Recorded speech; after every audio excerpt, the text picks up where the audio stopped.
Thank you, Mr. Chairman. It's clear that the American Jobs Plan will help address safe and ample drinking water for Central Florida and across the nation. We've experienced 20% growth in the region just in the last 10 years, and I represent over 930,000 constituents, the sixth most of any congressional district. Some areas we need new drinking water infrastructure to handle this growth. Other areas we need repairs like Orlando and St. Cloud, where the infrastructure is aging. Other areas, it's about affordability. We recently had an apartment complex, Caribbean Isles, that faced an unscrupulous landlord, and now individuals are faced trying to afford their water. In Polk County, in our rural agriculture areas, they're running out of water. And then add threats like climate change, intensifying hurricanes, rising seas with saltwater intrusion into our water systems, even cyber attacks.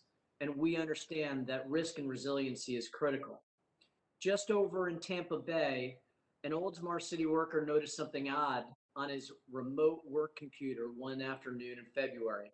Large amounts of sodium hydroxide used in cleaning supplies was increased in the city's water treatment system. The worker quickly took action.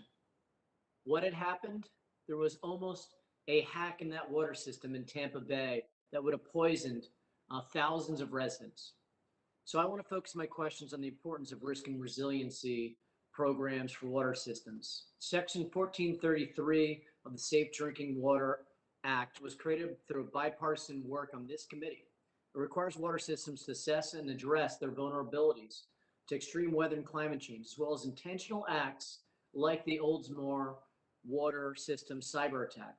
The work of this program is far from over, and I'm happy to see several bills before us in this committee, including the Clean Future Act and the AQUA Act of 2021, which would double the funding available to help water systems address these vulnerabilities. Dr. McLean, what is the status of EPA's implementation of this program? I know the deadlines of the program have been phased in, so how much progress have we been able to make so far? Thank you for the question.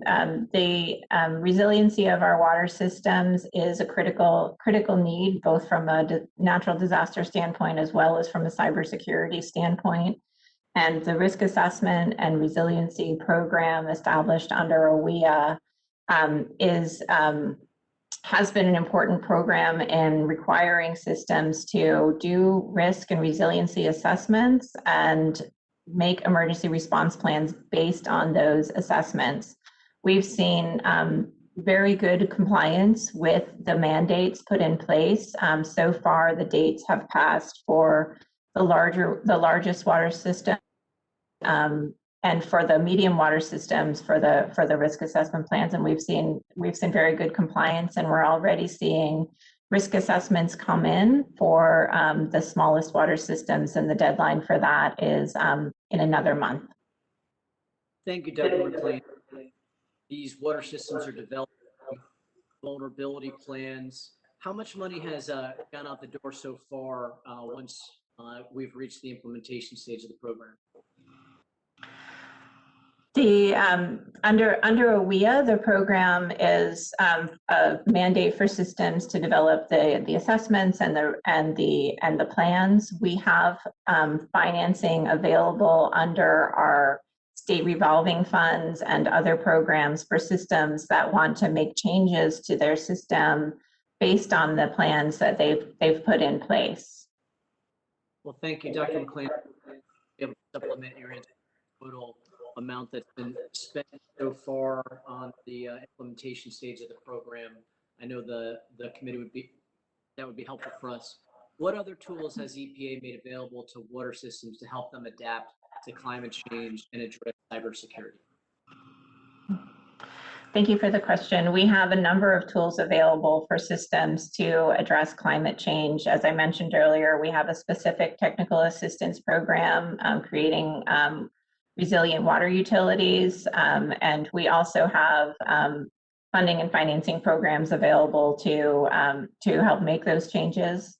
With respect to cybersecurity, we have a specific cybersecurity program where we provide best practices and guidance to the water sector, and we do this in collaboration with the water sector measures that utilities can take to increase their countermeasures against cyber attacks. And this is a voluntary program.